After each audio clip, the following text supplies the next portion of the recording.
ตอนนี้เขาก็อยู่ในฟาร์มอุณหวงศ์เนาะแล้วก็ปีกายปีก้อนเขาก็มายามเพื่อแล้ววันนี้เขาก็กลับมาอีกทีนึงเพราะว่าน่าสนใจตอนนี้ก็รถนี่กำลังสิพาเขาเลาะเที่ยวเรียนก็เลาะเที่ยวเบิ่งสะกอนสบายดีก็มีนางสาวอุณหวงศ์ฟาร์มก็มีซ่องของเพิ่นคนงามซื่อปานประดับเดี๋ยวนี้ยังบ่ทันมีแฟนเทื่อวะยังติดต่อมาเด้อคนผู้บ่าวเมืองนอกเด้อนั่งอยู่ในนี่ก็แม่นก็ต้องมีแขกพานั่งอยู่ในก็มีครอบครัวแล้วก็มีหมู่มาใจเมืองนอกเองเนี่ยนะท่านศรีสุเหลาเนี่ยนะ FC สวนวงฟาร์มเด้อเราเป็น FC พวกนี้เป็น FC มาหาสวนวงฟาร์มตัวนี้ได้มาจากอเมริกาโอ้พัฒนาหลายเติบโตเสียแล้วหลังจากปีกายที่ผ่านมาปลูกมะพร้าวเฮ็ดเป็นโฮมเพราะว่าวันเวลาแขกเขาจะย่างแล้วมันแดดร้อนเลยว่าลุงพร้าวน้ำหอมลงนี่ก็ปลูกกล้วยน้ำตอนนี้เขามาฮอดสถานที่มองนี้แต่ว่ามันมีหลายสถานที่เขาจะถามว่านี่มันมองใดกันนี่นะโซนนี้จะเป็นโซนร้านอาหารคล้ายๆแบบเฮาชมวิวนะตัวนี้จะเป็นจุดชมวิวก็คือแบบให้อาหารกวางกระไดแล้วก็เป็นโซนร้านอาหารโซนนี้จะมีทางโซนนั่งกินข้าวแล้วก็มีสระลอยน้ำพร้อมตัวโซนเมืองนี้เขาจะเอิ้นว่าโซนร้านอาหารบาเบียโซนนี้นะนี่เลยแล้วเขาเกลือนี่เกลือยี่มองไหนก็ได้วะแม่นเขาสามารถเกลืออยู่โซนร้านอาหารนี้ก็ได้คือจุดนี้ตัวกวางมันก็จะมาอยู่นี่ตลอดนะนี่เกลืออยู่นี่เลยตัวเส้นแล้วนกนี่มันกินนั่นอาหารเขาเกลือนวะตัวนกกินหัวอาหารเดียวกับตัวกวางเลยตั้งแต่ว่าเขาต้องบี้หัวอาหารหมุนๆก่อนทันที่ลงพื้นแล้วบ่ทันตัวกวางญาติเบิดตัวกวางไวกว่าแม่นสลายใจอ่อนปอนใส่มือไม่อย่างนี้ตัวหัวอาหารป่านี่เอาโอ้เก่งนะแม่นเดี๋ยวเขาไปถอกเอาอีกตาหนึ่งอยู่ส่วนนั้นสอนรอกลัวไหมเขาดูปานเดี๋ยวนี้ตัวกวางมีตัวนับได้อยู่วะได้160รวมมือเป็น161ตัวโอ้แปลว่ามันขยายไปพันไปเลยแม่นปีกายนี้แม่นได้132ตัวปีนี้แม่นเกิดใหม่เพิ่มตัวนกอีมูเหรออีมูแม่นแตกเพิ่ม2ตัวได้32ตัวตอนนี้ได้32ตัวแม่นนั่นโอ้มันจับกินยังขนาดเลยนะหัวอาหารปลามันสอนบ้านแล้วว่ะเดี๋ยวเฝ้าใส่มันเมิดเก็บไว้ก่อนโอ้แล่นมาแล้วกันก็ได้ถอกแล้วเดี๋ยวเขาไปถอกเทให้แม่ก็ได้เป่านั่นเด้ตัวนั่นเด้อีกอันตัวย่อถอกยังมันเบิดนะ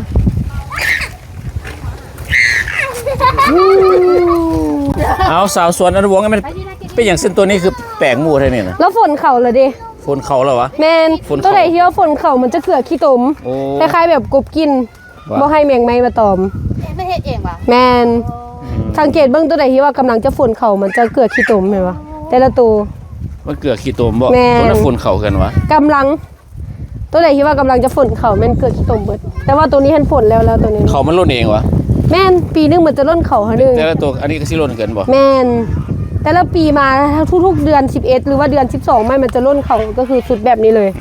ร่นจนสุดเลยอันนี้ก็นักท่องเที่ยวอะแม่นโอ้ก็มีนักท่องเที่ยวมาหลายเลยตัวใช่ไหมแม่นเดือนละมืออะไรพวกคนจีนวะแม่นคนจีนมืดนี่เป็นวันเสาร์ที่นี้นักท่องเที่ยวสิมาหลายวะแม่นส่วนใหญ่คนจะมาช่วงวันเสาร์วันอาทิตย์เพราะว่าเป็นมือพักโรงเรียนเนี่ยแล้วก็เป็นมือพักเวียกของประชาชนคุณมันขึ้นกำลังเอาหัวอาหารอยู่ทุ่งมองเลยตัวสินกวงนี่แม่นมันจะยู่ยายไปเลยนะคือตัวนกก็จะมากมือบนอยู่แถวนี้ตัวนกน่ะต้องมีหมูส่วนใหญ่จะเป็นนกน้อยอยู่โซนนี้รุ่น2 ปีรุ่นนี้มันกินหญ้าเห็นสับกินหญ้าอ่อนสับกินใบไม้ใบอย่างนี้แต่ว่าเฮากาวเกลือหัวอาหารเป็นหัวอาหารเม็ดตะกี้เป็นหนองแม่นตะกี้เป็นหนองมีแผนการเสียอย่างปลูกหญ้าตัวนี้แม่เขาจะปลูกหญ้าให้ตัวกวางเพราะว่ามันเริ่มขยายออกหลายแล้วเขาก็จะได้ปลูกหญ้าให้ตัวกวางมันนี่ปลูกหญ้าเป็นอาหารกวางโดยเฉพาะเนาะแม่นเป็นหญ้าคล้ายๆอยู่ร้านอาหารนะ อ๋อเป็นหญ้าที่แบบว่าสันสันเลยพ่อ แม่ โอ้เห็นบ่ นี่มันจะอยู่ในท่อพุ่น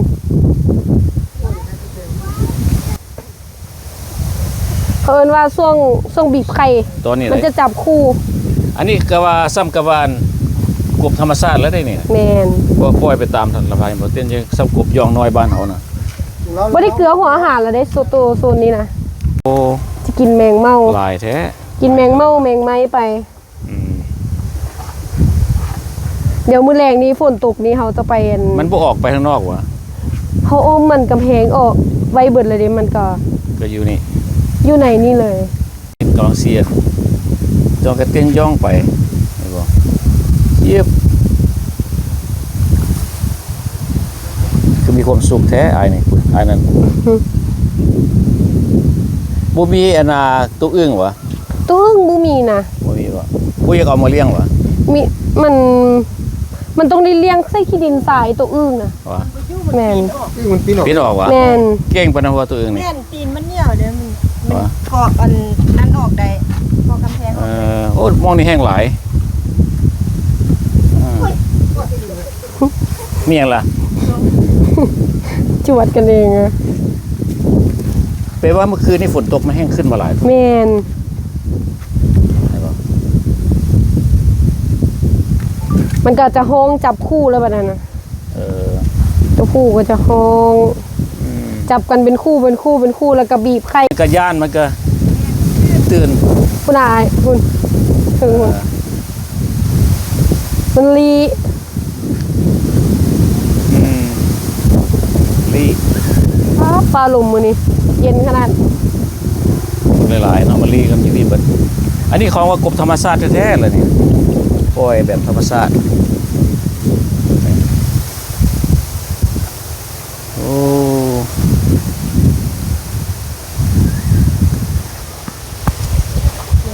สุดยอดเลยล่ะเว้ย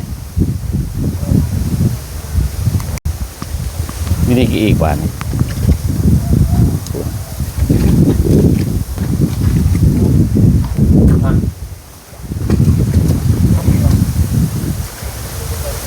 นี่อยู่ในท่อเนี่ยสามตัว ท่อหลายขนาดเนาะในท่อหลาย ตัวบอกตัวสวย เขาจะไปในกล้องแห่งหลายตัวสันนะ ในน้ำแบบริม ส่วนนี้แห่งหลายปะนี่นะ กลางคืนมาห้องม่วนปันยัง ตัวนี้ยังกบเป็นกบน้อยเนาะยังบ่ใหญ่ไปได้พอดี ตัวผู้มันตั้งตัวน้อย ว้าวอันนี้ตัวผู้วะนี่ เนี่ยตัวผู้มันจะยองอยู่ข้างถึง ตัวแม่มันจะอยู่ข้างลุ่ม ตัวแม่ตัวใหญ่ แมน แต่แม่ก็หลายแล้วเป็นมันผสมพันธุ์กันแล้วนี่ แม เนาะ นเขาเริ่มจับไปเพาะเดี๋ยวดิ โอ้ จับไปเพาะพันธุ์ อืม ฆ่าดิดู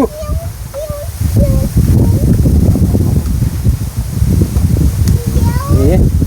ให้มันบ่ล่ะต้องฆ่าแม่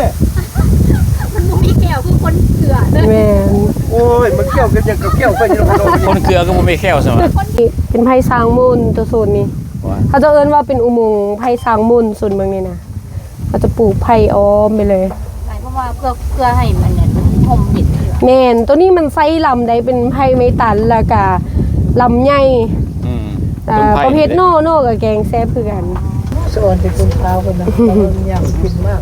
อันโซนนี่มันต้นอย่างนี้ข้างในนี่ ตัวโซนข้างในนี้จะเป็นต้นบักเขียบบักมะยมซีดแล้วก็บักมีก็มี อันกำลังปลูกอยู่ไหน แมน อ๋อ มีหลาย นี่ยังเป็นแนวแล้วนี่ บักม่วงเป็นได้แล้วก็บักมะยมซีดก็เริ่มเป็นได้ละ บักมุ่งจะเบิดแล้ววะ บ่ฮู้ให้มีเบื้องนั้นยังบ่ทันเบิดเดี๋ยวเฮาพาไปเลาะส่วนปานประดับหน่วยมันเท่าหน่วยละโลพุ่นเด้ เวลามันสุกมันคือสิหวานขนาด แม่นบักหวานๆเลยบักม่วงอะไรเนี่ย ใหญ่ๆอีหลีเนาะมันดูหมาก บักเหลืองๆหน่วยมัน มักละโลเลย ใหญ่สุดก็เกือบโลไปแล้วเนาะ แม่น อย่าว่าโลพุ่นแล้วก็เวลาใหญ่ๆนะ ขมิ้น อั จ้ะ มักม่วงหยังออกลอง ออกร่อง อันนี้แอปเปิ้ลคือกันตัวเนี้ย ม่วงขมิ้นม่วงขมิ้นเนี่ยนะ อ๋อเมืองขมิ้นเมืองแอปเปิ้ลนี่นะ สุดยอดแล้ว คันฟ้าบลมแหงก็ได้ โอ้ กิน คันฟ้าลมแห้ง ได้กิ มันก็สิลงหมดแล้วนะ ม่วงออกร่องกัน เอ นะ อนี่ตัวกวางนะเขาจะมาให้ให้ย่ามันอยู่โซนเมืองนี้ โซนนี้ก็หลายกว่า แม่น กวาง คุณ อืม อันนี้แม่นเขาเจ้าจะมาให้อันเป็นประเภทหญ้าหวานตัวนี้นะ แลนมาหาอีกแล้วบัดนี้นะเขาบ่มีอาหารบ่เนาะรู้จักขนาดเนาะ มันฮู้เด้ว่าเฮากันขี่รถมามันจะมีหัว สบายดี ผู้ความขนาด เอ้ยเจี๊ยบเพิ่นเนาะเฮาจอดรถได้มันก็แล่นมาหา บิ๊กเดียร์ อันนู้น เฮ้ยซาๆเดี๋ยวแม่เว้ย เขาว่านให้มันเลยก็ได้ถ้าเขาเกลือบ่ทานแล้วว่านให้มันเลย วันใหม่วัน ผู้ใดเจ้านี่ผู้ใดเจ้าก่อนผู้ใดเอาก่อนเจ้าก่อนผู้ใดเจ้า ยึบ เอาเกี้ยงไปเลย โอ้มันบึกใส่บัดนี้ปาดเถอะอันนี้ของดอทเบียร์ เขาว่านให้มันแค่เขาเกลือบ่ทานบ่เส้นมันจะหุ้มเฮาเลย พุ่มใส่เจ้าเอง แม่น เพื่อนเก็บน้องเก็บน้ำข้าวเหลาไป มันหอมได้หัวอาหารอันนี้นะ กินน้ำข้าวเหลาก่อนดิ เขาจะเอาแป้งสาลีเฮ็ดแล้วมันหอม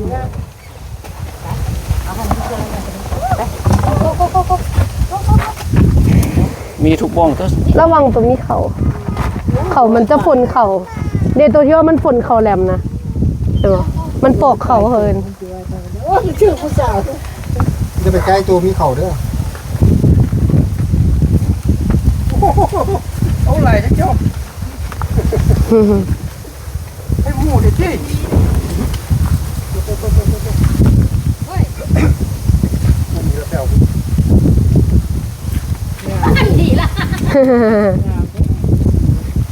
ยูจีน่า you feeding the deer อันนี้ยังมาบ่เบิดเลยดิยังมีมาส่วนน้อย ระวังที่มันมาลักเอาเลยแล้วจะให้นกต้องบ่ก็จะให้นก บ่มีฟานวะ บ่มีฝานมีแตะกวาง แล้วเพิ่นคิดว่าสิเอาฟานมาเลี้ยงบ่ น่าจะบ่มีแต่ปล่อยเลี้ยงกวางเลยว ะ เลย พวกนั้นได้กินหญ้าผู้สุด แล้วในอนาคตเพิ่นสิเอามาหยังมาตึม เขายังบ่แน่ใจ เพราะว่าเขาต้องเบิ่งก่อนว่าตัวไหนที่ว่ามันสามารถเลี้ยงเข้ากับกวางได้เพราะว่าของเขาเฮ็ดเลี้ยงจะเน้นเลี้ยงปล่อยหลายกวาง กวางหลายกวาง แม่นกวางเพราะว่ามันปล่อยได้แล้วก็สามารถฝึกได้ นี่ ม่วนบ่ฮะม่วนบ่ ก็เลยอยู่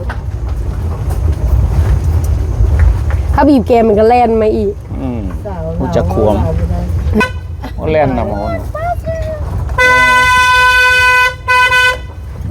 เพิ่นมาแล้วบัดนี้ ถ้าบีบ นี่ แกม เสีย มั ง นก็ แก จะ แล้ว แล่ แล่ น นมานํอืม ป้าลอง ถ้าเอาตูดไปอีกโซนเมืองนั่นก็สิมา ไม่ได้ยินเสียง เถอะจะหักแท้วะ ป้าลำดง ได้ยินเสียง นี่เสียงแล่นมานํ เด้ขนาดว่ากินหญ้าอยู่ก็ยังกลับมาหาเฮา คุณดาไม่ได้ยินเสียง แล่นมานํตาม โอ้มันหลาย เล่นหมังหน้ามันเรียบ ข้างหน้าก็มีอีกบานเหนียว แม่น พูนเบิดอีกมาเบิดมาบัดนั้นเบิดมา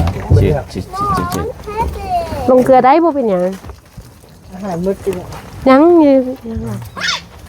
เอามันน้อยพุ่นน่ะเอามาอีก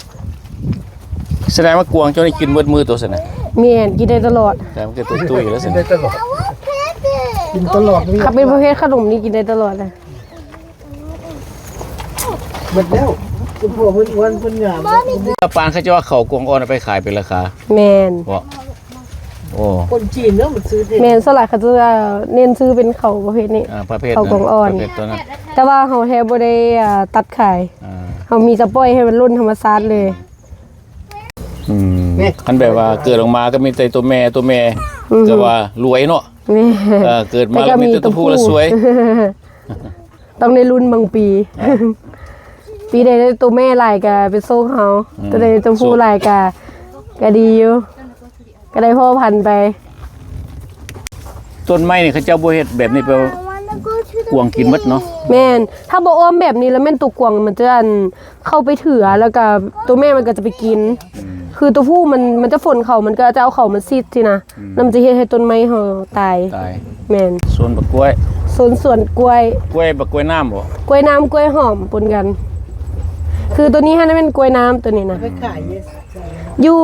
ทางร้านอาหารเลยเวลามันสุกคาเครือแล้วเราก็ตัดไปขาย อืม ขายเป็นหวีหวีละ20,000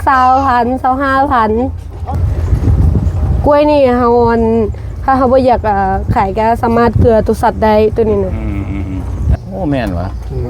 อันนี้เป็นคอกนกยุงโซนนี้ ใส่แล้วนกยุงเห็นอยู่ นกยุงนะเดี๋ยวเฮา ใส่กบมีเนาะแต่ว่ามีน้ำแล้วมันมีโลดเพราะว่าเป็น แม่น ปล่อยแบบธรรมชาติแหม ฝนตกเมื่อคืนนี้มีน้ำมันก็มาอยู่ ฝนตกแล้วมันออกมาเลยวะ แม่นนี่คือตัวยื่นในท่อนี่คันว่าฝนตกมันก็ขึ้นมาตามทางคอนกรีตเลย เห็นว่าฝนตกแล้วมีเลย ใช่ป่ะ ตัวเต็มระบบตัวโซ่เชื่อมัน นี่อยู่ในท่อนี่เต็ม กบอยู่มีทุกเจตัวสกบเพิ่นเนี่ยนะ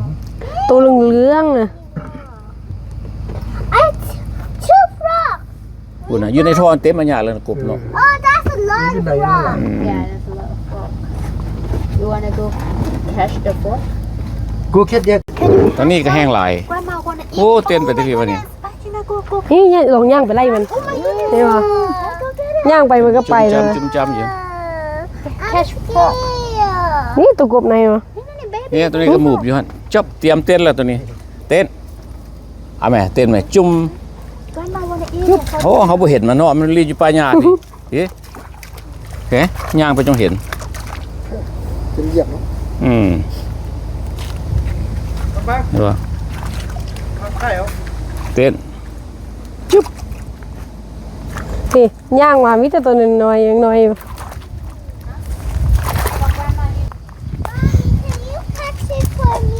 ฟ้าน่ะก็มีวะ มีโอ้ยยายพี่บักอะไรขนาดน้องตื่นนี่นี่ คันบ่ได้กวดบ่ว่ามันเต้นออกไปข้างนอกบ่มีบ่เพิ่นน่ะโอ้ยแห้งหลาย มันย่างไปกวนมันฟูบๆกันไปเลย ธรรมชาติแท้ๆเลย ธรรมชาติแท้ๆเนี่ยเพราะว่ากบนี่มันสิบ่ใหญ่เนาะ แม่น ตัวจ้อยแบบธรรมชาติ แม่น คันกบเลี้ยงมันสิตัวใหญ่กว่านี้ โตตุ้ยๆเลย ตุ้ยๆเห็นมั้ย นี่ตัวใหญ่ๆเอ้ยตัวนี้ตัวใหญ่นี่ตัวแม่ ตัวแม่บอก แม่น เอาสมมุติว่าคันฝนตกนี่มันสิมาผสมพันธุ์กันนี่ไข่มันสิบ่เสียเหี่ยไปแล้วมันสิบ่ตายไปวะ คือตัวกลมเนาะคือเมื่อคืนนี่ฝนตกเนาะถ้าตัวไหนมันจับคู่กันแล้วเราก็จะเอาไปจับไปใส่คอกแยกต่างหากก็คือเพาะพันธุ์ โอ้ เพาะพันธุ์ออก ก็คือจับคู่ผัวเมียเนาะไปเฮ็ดคอกต่างหากถ้าสมมุติว่าเฮาปลาธรรมชาติแม่นตัวอื่นจะกินไข่ โอ้กินไข่วะ แม่นตัวกลมมันจะกินไข่มันเอง อืม ถึงว่าเฮาเอาไปแยกใส่บ่อค่ะสมมุติว่ามันบีบไข่ออกแล้วเฮาก็ต้องได้จับตัวแม่มันออก เพราะว่ายามมันกินไข่มันเองเฮาต้องได้แยกอันนี้ โทษ ยกกูขึ้นเลย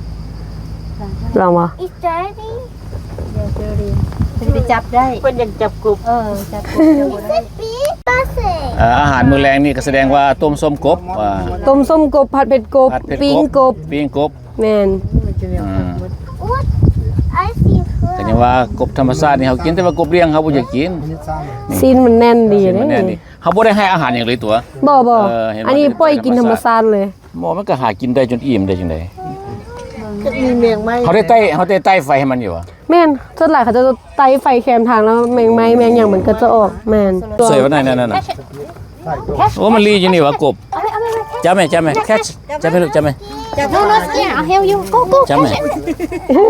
Mommy มัน help รีอยู่ทุกบอนตัวสินกบนี่น่ะ ยาน Gentle. อยู่นี่ก็มีวะเนี่ย Pat it. Sit down, ma. Gentle pat it. มันจะรีอยู่ฝูง Nene, you see that? แหน่หมูอยู่นี่ ลองว่ะ Just เต้นอยู่ pound นี่ it like daddy. Gentle, okay? Gentle, look. Gentle.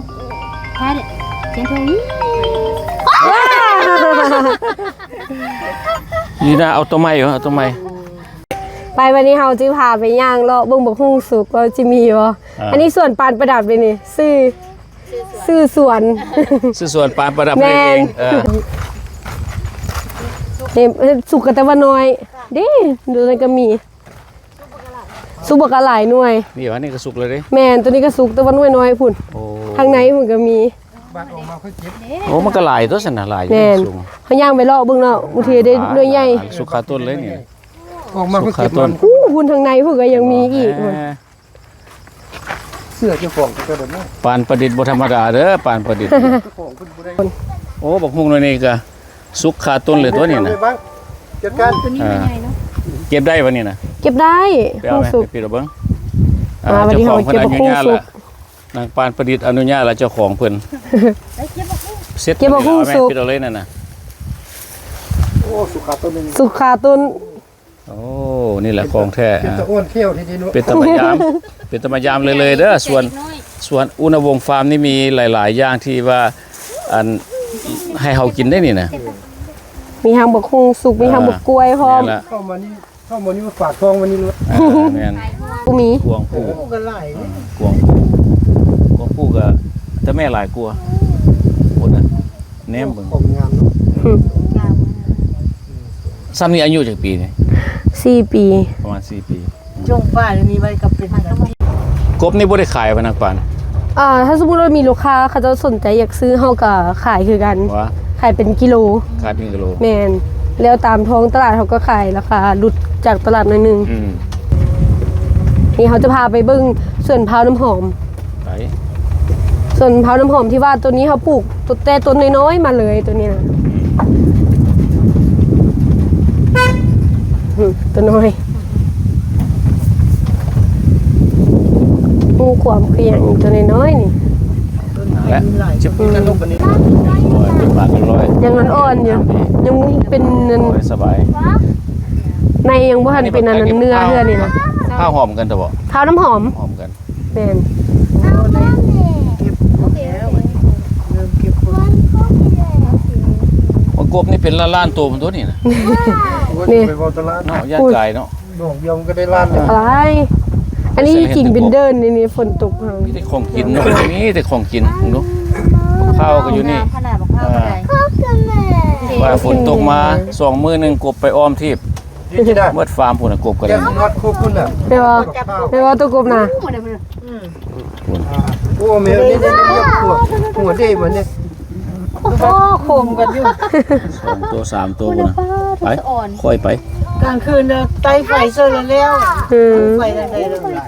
จะบอก หุ่นอยู่ในหุ่นในหอม กับพอดป่านี้ ดีขนาด ขึ้นจะเขารับตามทางเก่งขนาดไอ้ขวางนี่เป็นไรไว้ เป็นโฮมเลยเนาะต้นมะพร้าวเป็นแบบโฮมเลยเนาะ มันเป็นอุโมงค์ คนเนี่ยเวลาเขาจะมาเกลือกวงเขาจะมาย่างถั่วเขาจะมาเข้ามาทางนี้ เป็นว่าจิน แปล ต ว่า นา มัน กา ค ร มดี เป็นอุโมงค์กันต้นมะพร้าว ดิสแปลว่าออกแบบได้ ระวัง ดี งามเขาเด้อ อันนี้มันนั่นผักตบบ่นะ ผักตบ ตบไว้ ไอ้ป่าโซน ปลา ให้ปลาลีปลาซนตัวกวงก็กินคือกันใบมัน หมออ่อนจะมาข้าวนี่ไงแม่ อืมตัวนี้งามตัวนี้นะเดินที่ว่าเขามาปลูกนี่ตัวนี้แหละเลย เดินดูกว้างที่ว่าเห็น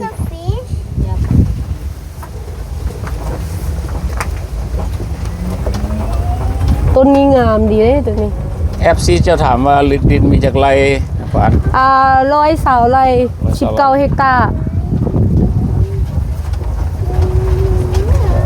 ขวดเนี่ยเนาะ สมควร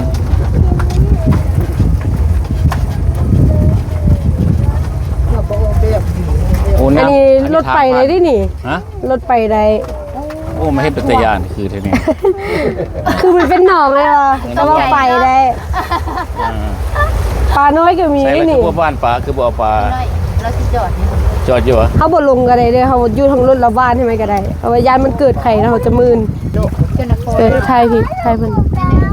เบื้องนี้ก็มีเป็นปลาน้อยเบื้องนี้นะอันนี้เป็นบ่อนพ่อพันธุ์ปลาตัวนี้นะ ตัวนี้มันอยากได้เหยื่อที่ แม่นเป็นปลาน้อยเป็นปลานิลทับทิมปลาครับแม่นตัวใหญ่มันได้กินตลอด นี่ก็มาญาตินี่ล่ะ ต้องมาได้ วันที่เห็น ฮอดปลาฮอดขวง ที่บ้านในกล้วยแดดซ้าย นี่ก็มาพอจ้าเกลือขวาง เดี๋ยวให้ปลาก่อน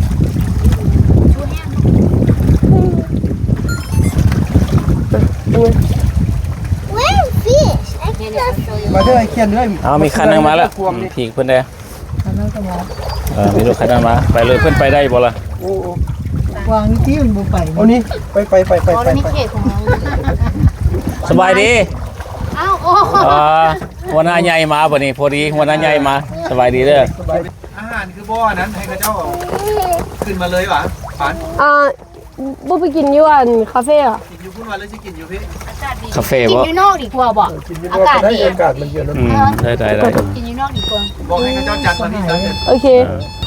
โอ้ยพูดจักรวมใช่ป่ะดูดีๆดูดี ลายแท้นี่คุณอ่ะโอ้มันจะกินนี่เหรอ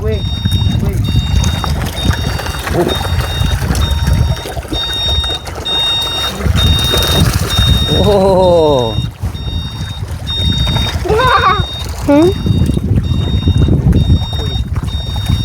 เดี๋ยว มันไม่ทั่วกันไปเห็นหรอกที่มันได้ยา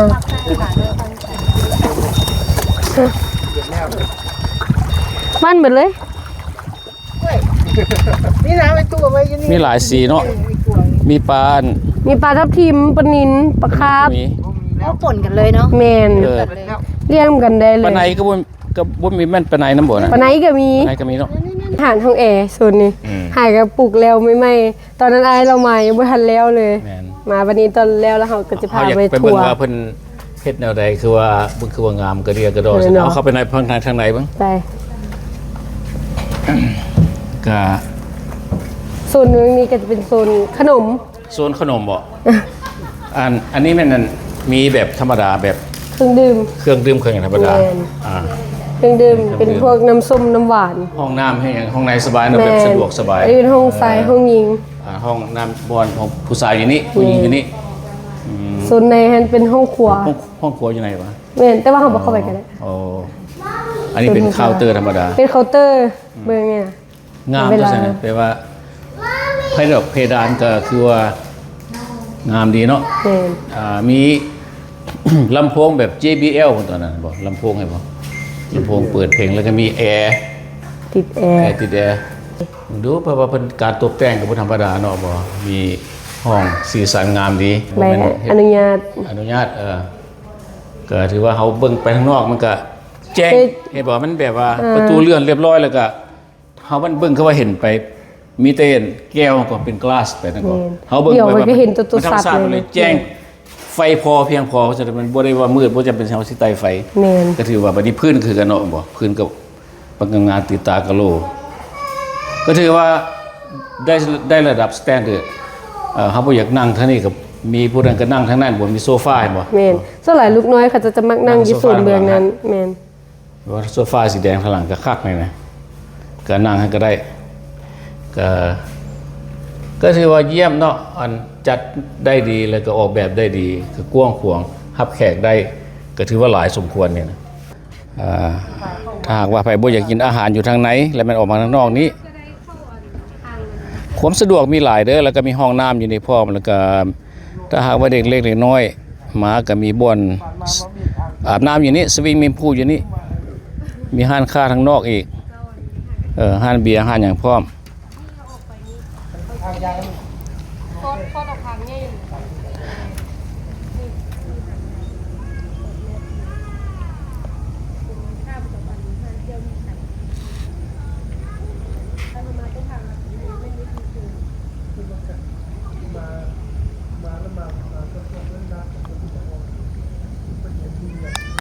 มื้อนี้เขาเลือกออกมากินอยู่ทางนอกพี่เพราะว่า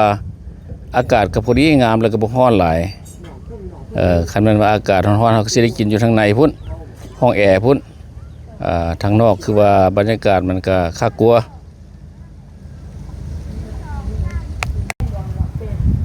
เบียร์ เครื่องดื่มเย็น เครื่องดื่มเย็น จะได้กินได้เด้เนาะ ๆสิเลย เอาผู้ละป๋องติอันนั้นกัน บ่ได้ โอ้แน่นอนแล้ว บ่กินวะ ปานใดนะ บ่ปานใด กินกับเพิ่นพุ่นแล้ว ซื้อปานบ่ปานใด ได้อยู่ดอกปองนึงเนาะ เอาเลยเอา กินกับเพื่อนก็ได้เนี่ย เอาละป๋องกินนำกัน กระต่ายกับกวางก็ปนเจือกันไปเลยกระต่ายนี่เลี้ยงง่าย ล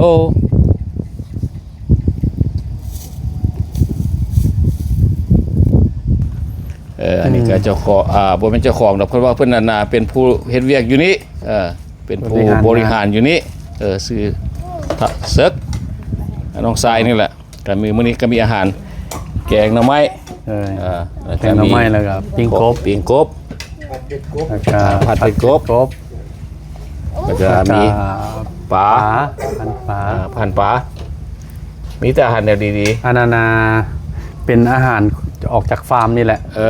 คือคันเขาไปเลาะเขาก็สิเห็นว่ากบทั่วนี่แหละกบหลายด้วยเพิ่นแบบว่ามีกวางมีกระต่ายอัปเดตมีกวางมีกระต่ายอัปเดตทุกอย่างเขาเบิ่งแล้วแปลกตาหลายขนาดเลยอันนี้ก็ภรรยาเพิ่นสบายดีแล้เอาพันดิซื้อเป็นอย่างกับภรรยานี่นะซื้อบีเดอร์แปลว่าเพิ่นเขินเพิ่นออกกล้องนะเพราะเป็นอย่างเห็นเพิ่นเลยเพิ่นก็ออกอยู่เขาก็เบิ่งเพิ่นอยู่ช่องลงฟาร์มอยู่คันว่าพี่น้องๆก็มาแถวนี้ก็มาแวะมาชมเด้อมาเยี่ยมยามเบิ่งว่าสวนอุณหภูมิฟาร์มเป็นแนวไหนก็คือว่าเฮาถ่ายวิดีโอให้พี่น้องๆเบิ่งก็ประทับใจมีกวงมีทุกอย่างไปว่าเฮาสิเอาอยากได้กบก็มีทั่วที่ว่าเขาถามอีกน้อยนึงว่าเฮาสิเอาหยังเข้ามาอีกบ่เรื่องสัตว์นี่นะอ๋อยังเดี๋ยวนี้เอาซ้ำนี้ก่อนเอาซ้ำนี้ก่อนบ่ยังเพราะว่าขนาดนี้ก็ยังมาโวไหวว่ากวงก็ถือว่ากินหลายเนาะกระต่ายกระต่ายแล้วก็นกให้เอาอยู่นี่ให้มันหล่อนก่อนแล้วกิ้งยำย่ายไปคืดเอาทั้งอื่นเพราะว่าครับเขาก็อยากฟังทั้งแขกนะว่าแขกนี่สิแนะนำมีอย่างเข้ามาตืมเขาก็ฟังไปนำแต่ว่าเดี๋ยวนี้เขาเอาตัวนี้ให้มันดีๆก่อนแต่ว่าในอนาคตอาจจะมีการเปลี่ยนแปลงไปบางอันก็มีหลักๆแล้วมันกวงอยู่นี่เนาะแม่นกวงนกอีมูแล้วก็มีกบมีเขียดมีปลานกยุงหั่นก็มีนกยุงก็มีเนาะเห็นนกยุงก็เริ่มมีเข้ามาแล้วอันนี้แขกเพิ่นแนะนำว่าคือบ่เอานกยุงไปได้เราก็เริ่มนกยุงกับเริ่มสอกแทรกเข้ามาทีละแนวได้ส่วนนี้เพิ่นเปิด 10 โมงบ่10 โมงเช้า10 โมงแรง10 โมงแรงแล้วบัดนี้ค่าผ่านประตูบ่ได้เสียบ่ได้เอาไปว่ามาเด้อพี่น้องเด้อมาเยี่ยมยามมาเบิ่งสวนเพิ่นเป็นแนวใดมาเที่ยวมาเล่นมาเฮ็ดบุญเกือกวงก็ได้เกือกวงกันกวงก็เบิ่งหลายๆซ้ำเกือกวงก็ซ้ำได้บุญแล้วแม่นละคันผู้ใดมีเวลาก็พาลูกพาหลานมาเที่ยวฟาร์มเพิ่นเด้อนี่ก็ถือว่าเหมือนกับสวนสัตว์แห่งหนึ่งในประเทศลาวซึ่งเป็นที่น่าท่องเที่ยวมีความสะดวกสบายนอกจากที่ว่าสัตว์สาวาสิ่งปูปลาน้ำแล้วยังมีห้องน้ำสะอาดทางในและทางนอกแล้วก็มีร้านอาหารทางในทางนอกสถานที่อยู่บ้านธนาคเมืองไซธานีนครหลวงเวียงจันทน์ขอขอบใจหลายๆที่ว่าพี่น้องหรือว่าทุกคนเข้ามารับชมวิดีโอของ